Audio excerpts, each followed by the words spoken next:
Hello and welcome back to the channel. I wanted to do a little bit of a spontaneous sit-down video today. Since it's such a beautiful evening and the sunset is about to hit, wanted to film before it's setting. The birds are chirping and yeah, I wanted to take this opportunity. I was out today and I just got this picture, like it's not super deep, it just makes sense. I like to go out for walks, if you know me by now. That's how I love to talk to the Lord, just me and him walking outside and just enjoying nature. We are still not at double digits when it comes to how warm it is in Norway according to Celsius, but still there are signs the spring is coming, it's coming. You can hear it because the birds were the first ones to come. Bear with me, there's a point to this story. Fun fact is I actually saw this year's first butterfly today. It just appeared right in front of me and I just was like, what? Because it's still pretty cold. Also, like the first flowers of the year has also arrived. Even though like these are a bit more like they can stand a bit more harsher environments, and even though it's still cold outside they can stand it, and they are like these yellow ones and you always see them first thing spring.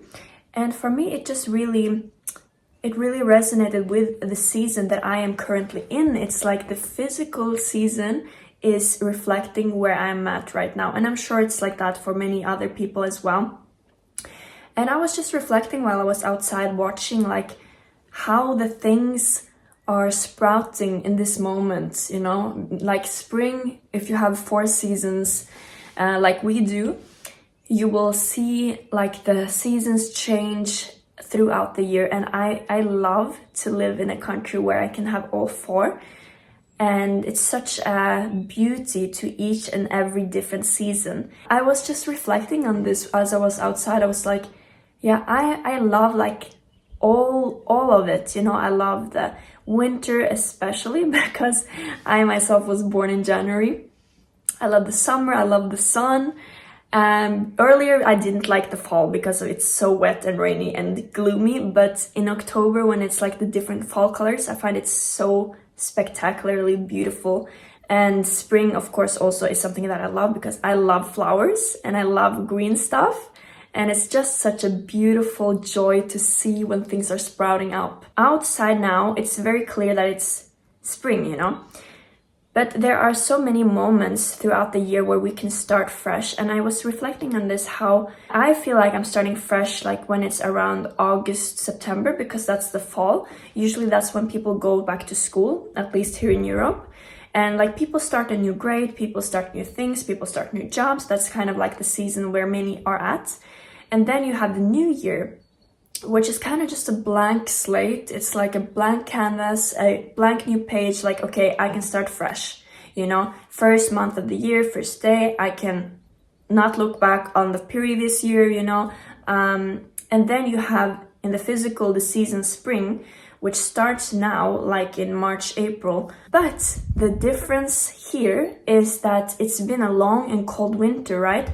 It's not that we're just starting fresh with nothing like the New Year's. With the spring, it is just that the seeds have been sleeping for a few months, right? So that's kind of how I feel like many times it might look like spiritually, that you have planted from different seasons. And if you are gonna grow a big fruit tree, it will not grow and bear fruit in just the first year that you put it there. Now, I'm not a apple farmer or anything, so I'm not an expert, but I know like from the trees that we have planted that it's not gonna be a huge size the first year. It takes a couple of years for it to be rooted and to be established. So I was just reflecting on this today. I see the sun is setting. I need to speak quickly.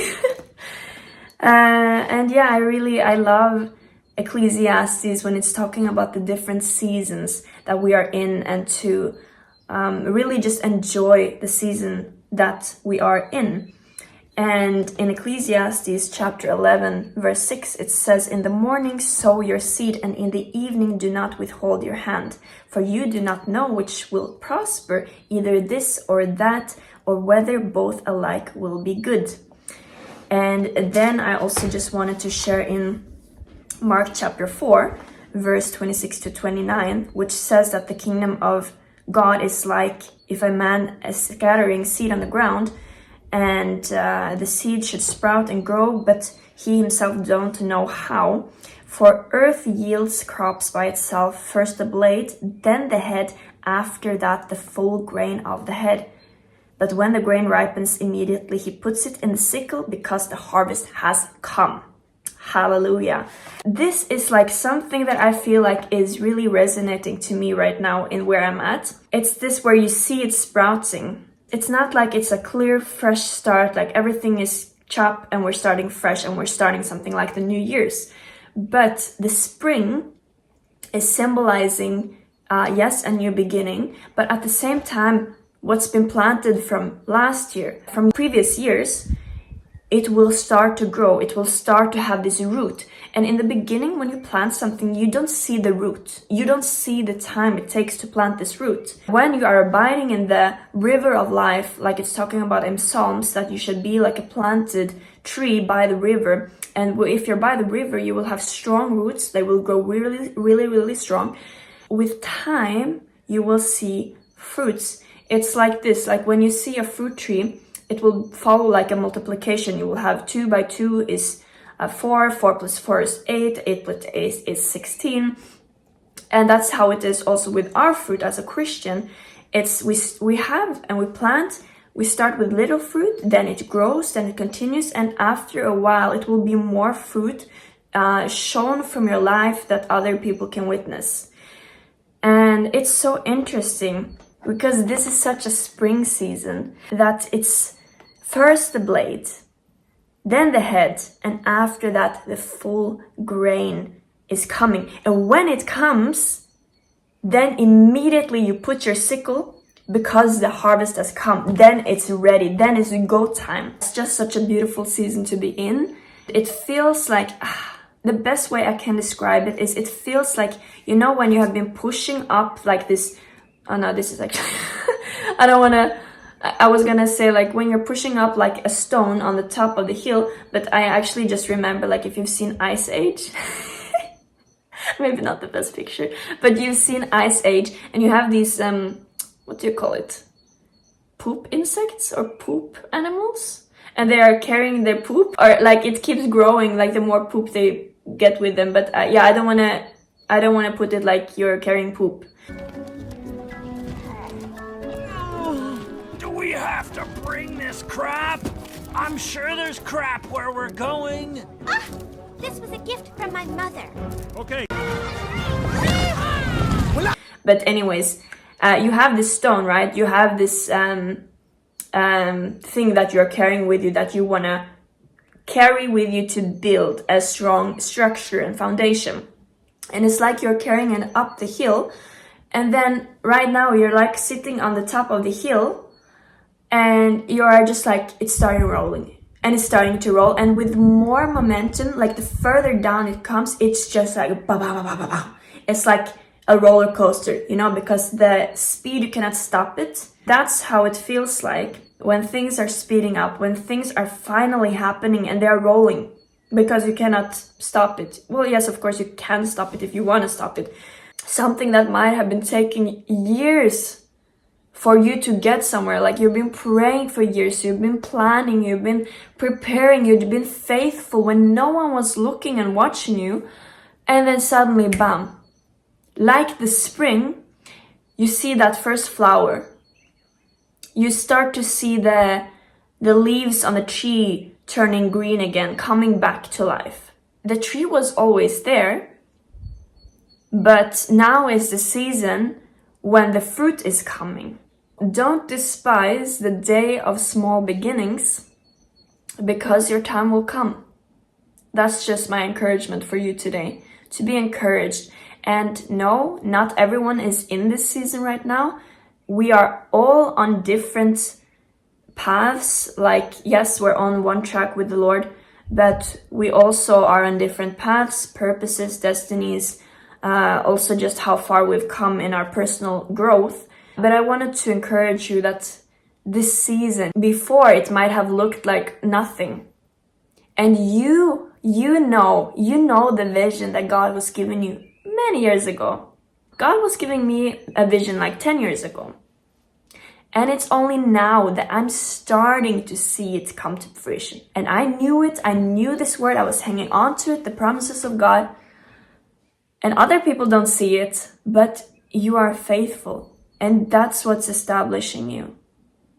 That's what the Lord has been training. And when you've been entrusted with this, God can give you more. Be encouraged and just enjoy the season. I know like sometimes it can be scary. Like it certainly is, I don't want to say scary, but in the beginning, it was a little bit scary because, and it still is, because you are walking into the unknown, you know? You're walking in waters that you have not been before. In greater measure. It can be scary because you're like, oh, I prayed for this. Oh, I prepared for this. And then, oh, what now? Now people are suddenly looking at me. What do I do? That can feel nerve-wracking, you know, because it feels like you're not being tested, but you're being trusted. You're being trusted with responsibility. You're being entrusted with your voice. And yeah, it's a huge responsibility. It's an honor. Just do it with the Lord, and also don't lose sight of Him, which is the reason for your entire being. It's important to transition well, is what I'm gonna say. I didn't really have an agenda what I was gonna talk about today, but maybe this is making sense for some of you, and you can just be encouraged in this season that you're in, and maybe it's a confirmation also to what you've been seeing and experiencing. And even if you're not there yet, it's just an encouragement that it will come when the time is right. It will come. Even if you don't see the ball rolling at the moment, it will come in God's perfect timing. Don't push it, don't force it, because you can literally not accomplish anything by doing it. It's important not to push before it's time, because you don't want to abort something too early. So just be patient, submit to the Lord, be faithful, and you don't have to do anything to push. The doors are going to open without you pushing, because that's how the world does it. The world pushes, the enemy pushes. That's how he does things. The devil, he works through forcing himself into things. And so that is really important, that people don't manipulate other people in order to get somewhere, that people don't do things out of their own agendas, but to really have a pure heart and pure motives through the whole process, you know? Many people start well, but don't finish well. It doesn't matter if you gain the whole world but lose your soul in the process. It's really important, and be found trustworthy through it all. So yeah, God bless you with this,